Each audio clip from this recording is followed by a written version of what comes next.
dear colleagues. As you know, the Reformation became the event which went out from borders of theology. Especially brightly, influence of the Reformation can be seen in the history of culture.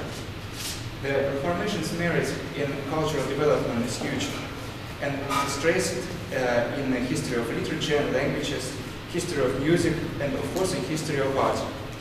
In the report, I would like to tell how the Reformation created new thinking in the field of culture and art. Ideas of the Reformation inspired German artists such as Lucas Cranach the Elder and Albrecht Dürer. In the 17th century, Dutch artists, under the influence of Protestant ideas, had made the cultural breakthrough, which called later the Golden Age of the Dutch painting. Protestants believe that the Reformation gave the impulse to development of creativity and ingenuity. It helped European men to leave the dark centuries of medieval Catholicism, which was associated with ignorance. Somehow, the Reformation was intellectual revolution, because one result of the Reformation is reformation of mind. Almost all cultural phenomena of that time occurred under the Reformation influence, and not least it concerns painting and fine art. In the regions of art Reformation was a new view on the church, is more exact on interior of churches. Martin Luther don't deny religious art in churches if it's considered as ornament and doesn't become an idolatry subject. The first changes in the art paradigm happened in alma mater of the Reformation, Wittenberg Stadtkirche. I talk about the altarpiece by Lucas Cranach the Elder. First of all, Cranach the Elder is famous as portraitist. He was the author of the well-known portraits of Martin Luther, his wife Katharina von Bora, his parents Hans and Margaret, Philip Melanchthon. His portraits are the gorgeous examples of Danube School of Art, which was the top of achievements of the Northern Renaissance ideas in Germany. Besides the Gothicism, the Reformation and Protestantism became the spiritual basis of Northern Renaissance in Germany since the second quarter of the 16th century. The Cranach altarpiece represented a new paradigm in church painting, which occurred under the influence of Reformation's ideas. Unlike Catholic altarpieces, Cranach's altarpiece doesn't contain portraits of the saints. In a lower painting, we can see Luther's preaching for parishioners. In the central painting is the center of flower painting is crucifixion. This is an artistic realization of one Reformation doctrine, sola Christus. In the central painting, the Last Supper, where among apostles painted Martin Luther holding a chalice. It symbolizes that Protestant innovation, the Eucharist, including flesh and blood. Another German artist who represented the idea of the Eucharist and flesh and blood was Albrecht Dürer in the engraving Last Supper. This engraving shows that Dürer was solidary with Protestants about the Eucharist question. As it's known, Dürer accepted ideas of the Reformation with enthusiasm, had personal meeting with Luther, and even presented him some engravings. Luther's doctrine exempted Dürer from the great fear. He died as a good Lutheran. His turn changed his art. Being the Catholic, Dürer, as nobody else, brought spirit of pagan antiquity to the Northern Renaissance. After his turn to Lutheran, he almost ceased to paint the secular scenes, except as scientific illustrations, notes, travelers, and portraits. Dürer almost absolutely refused decorative style, paying more attention for religious themes. Lyrical and mystical elements gave way to a spiritual courage in the images of apostles, evangelists, and Christ's suffering. His style was transformed from dazzling magnificence and freedom to restraint by surprisingly expressive simplicity. Anyway, Reformation's influence on the fine arts more brightly can be seen in Dutch painting of the 17th century. When we talk about Netherlands, we mean Republic of the Seven United Provinces. Birth of the Republic was indissolubly connected with Protestantism. The era in history of culture of the Netherlands, which is called the golden age of the Dutch painting, were the embrace of Reformation. As it's known, vast majority of Dutch people in the 17th century were followers of Calvinism. Unlike Luther, Calvin had a more radical view about church art. Such phenomenon as iconoclasm was widespread in the Calvinist countries.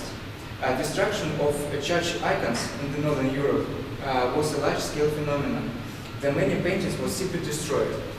At the same time, some paintings that took out from church were rescued and placed to beautiful halls later. Protestants changed the place of storage of paintings from church to museum. The paintings or sculpture which was transferred from church to museum lost the sacral meaning and became simply a work of art. Most of Catholics and Orthodox Christians pray looking at icons. Protestants consider icons as just pictures and don't consider it necessary to look at icons during the prayer. Many experts hold the opinion that museums got the modern look thanks to the Reformation. The concepts of the museum as empty room where exhibits were objects appeared after the Reformation, and the different paintings and sculptures which don't have attitude to religion anymore were the first exhibits in such rooms. First museums and first private collections which appeared in Northern Europe were formed thereby. It is possible to give as an example the famous Wallace collection in London. Formation of the collection is closely connected with the history of Reformation.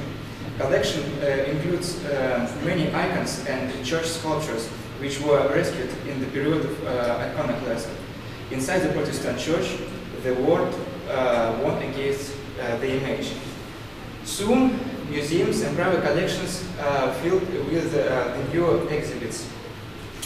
Secular painting was widespread and developed in Netherlands. Protestants expanded borders of preaching from closed church walls.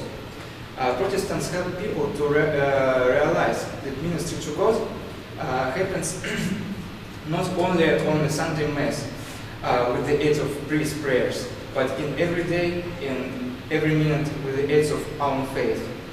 Art experts agree with the opinion that the key moment in the development of the Dutch painting was change of a customer.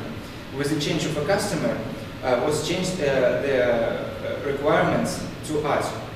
During Catholicism era, the Roman Church was the main customer of paintings. Works which ordered by the Church usually were on religious themes. Reformed Church didn't need the same paintings. Growth of number of successful citizens in Netherlands caused the increase of demand for work of art. Sculpture fell into decay because for church it's not necessary anymore, and in the private houses it would take too much living space. Therefore, the oil painting reached impressive development. the additions of new classes of customers, which were formed by Calvinist doctrines and by spirit of the independent republic, became the reason to change of a painting theme. Portraits of the kings and the Greek-Roman mythology, icons of saints were not interesting for independent Dutch people. Religion's art didn't disappear in Netherlands, but being a dominating genre. It opened ways for new genres. Instead of painting on religion themes, Protestant artists began to paint household scenes, portraits, still lifes, and so on. Protestant painters separated art from religion and having laid a foundation for modern secular culture. Dutch artists began to derive inspiration for painting not from biblical sense, as did painters in Middle Ages, and not in antiquity, as did Renaissance painters, but in the world around, in ordinary life. It is the distinctive feature of the Dutch Golden Age painting. It occurred because all kinds of human activity were filled with religious sense by Protestants. Luther and Calvin often wrote about the vocation. Work and labor are vocation for each person.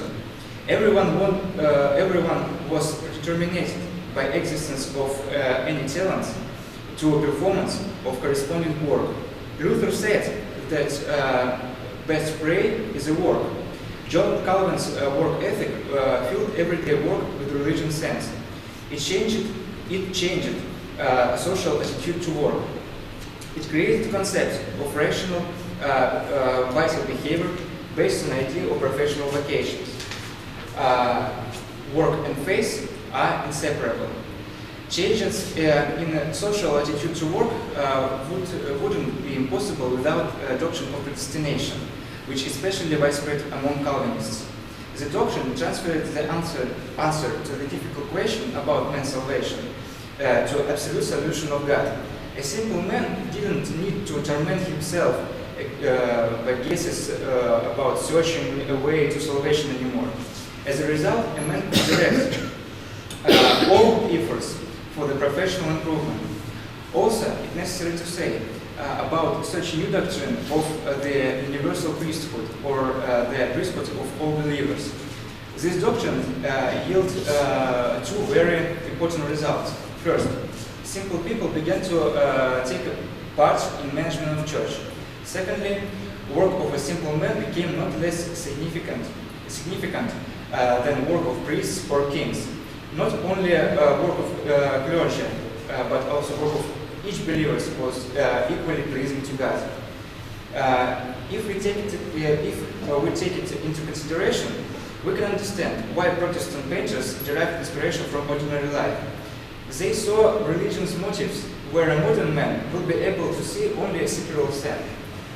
A good example of the representation of new religion and social values is a painting, The Lace Maker by Caspar Neuscher. It is a beautiful painting partly because it painted with the Protestant aesthetic. The room with empty plastered walls and very modest interior, which reminds the bleached churches of the post-iconoclastic period of Protestantism. The mollusk shell lying on the floor, mollusk shell. It is a symbol of lust, one of 7 deadly sins. The mollusk shell painted in the corner of the picture, and the girl, the lace maker, doesn't look on it. She works diligently. It symbolizes moral purity of the Protestant girl, her indifference to carnal joys. Of course, the legacy of Dutch Golden Age consists not only of national works. Jan Vermeer, Cornelis Troost, Frans Hals became the famous Dutch painters. Probably the best known painter of the time is Rembrandt. One example of his works, we can see a new purpose of religious painting. His painting Pilgrims at Emmaus represented a biblical scene, but was not intended for church. Purpose of this painting is calling thoughts about God and divine. Another Rembrandt's painting, Holy Family, shows the shift of accents. Joseph represented working in a work process.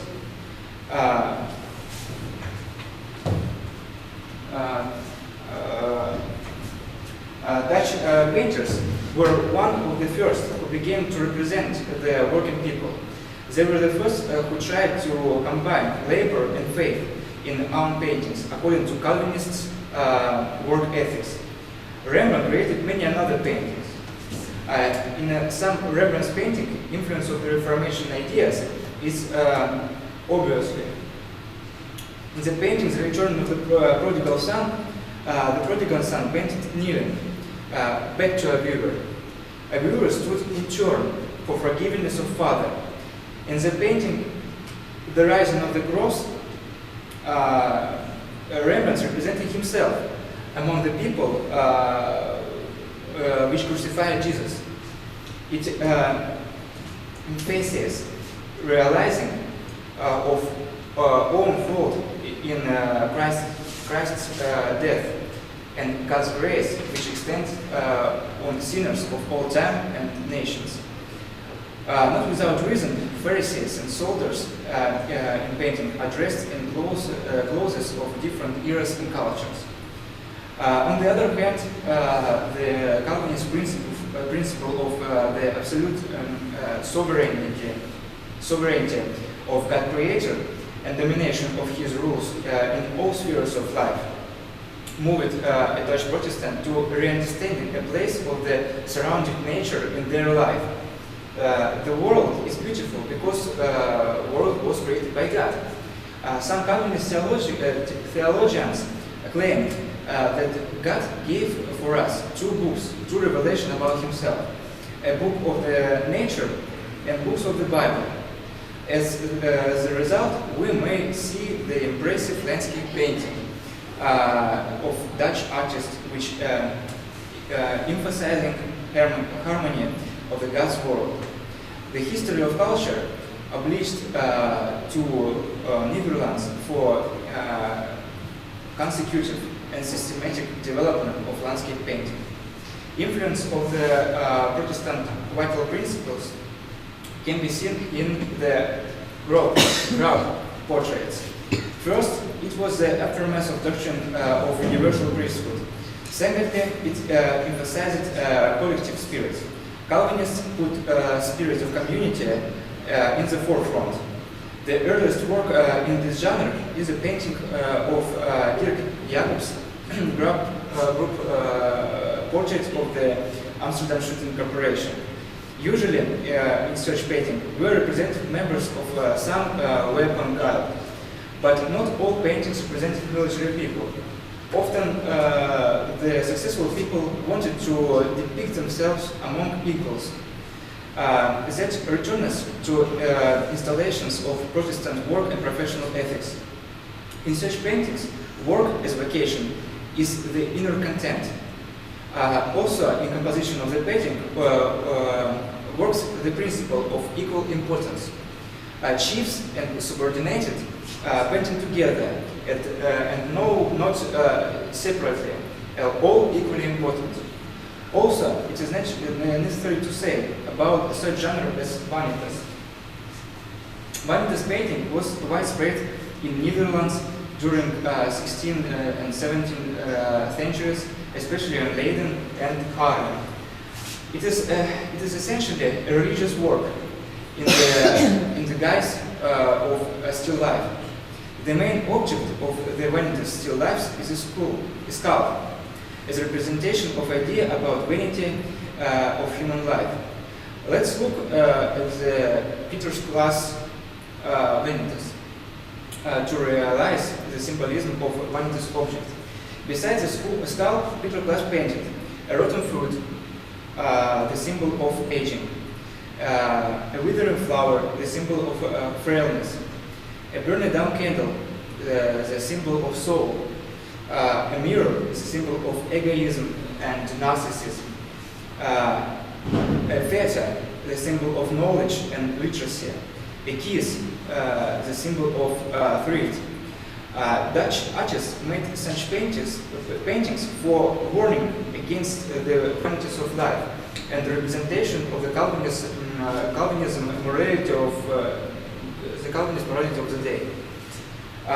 In the paradigm style of Dutch painters went out of historical Netherlands in the 17th century. For example, French painter Jean-Baptiste Chardin lived in 18th century. Chardin's contemporaries spoke about him as the successor of tradition of the Dutch masters of still life and household sense of 17th century. Thus, it is possible to draw the conclusion how the confessional culture of Protestantism influenced on development of painting in Germany and Netherlands. Reformation influenced on work of Lucas Cranach and the Elder and Albert Dürer.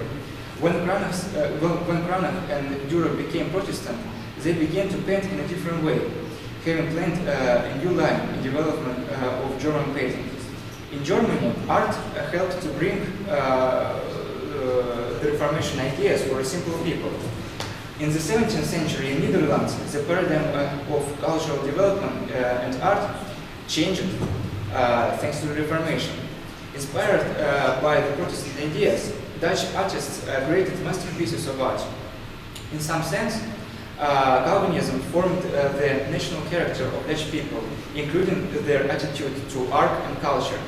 The love of Dutch people to simplicity, restraint, modesty is visually shown in paintings of artists of the 17th century. Of course, cultural uplift of Netherlands happened thanks to many factors besides the Reformation: lack of wars and connected with trade development, material welfare of most citizens. But it is possible to tell with confidence that Dutch culture and Protestantism were interlinked very closely. It can be seen in widespread museums and private collections, and in development of such genres as still life, landscape painting, group portrait, and household scenes. A working man who was the artistic realization of the Calvinist vital principle of ethical asceticism became the main object of paintings. It is possible to say that in a sense Dutch art was Protestant, and Protestantism should be realized in a cultural context, because even Catholic Jan Vermeer represented Protestant aesthetics. The Dutch artists were from Protestant society. In a Protestant society, dominate such values as general work duty and equality of all before God. And artists represented values of this society on paintings. Undoubtedly, public life had borne the impress of Calvinism at that time. In Netherlands occurred some kind of sublimation. Art, which was expelled from Reformed Church, moved in the house and brought there the stock of moral which was saved during the centuries. Painting became the obligatory element of citizens' house interior, took a role of deputy of religious images. It is possible to explain the tendency of pictures interior inside the citizen's house, and the widespread art market and large numbers of artists.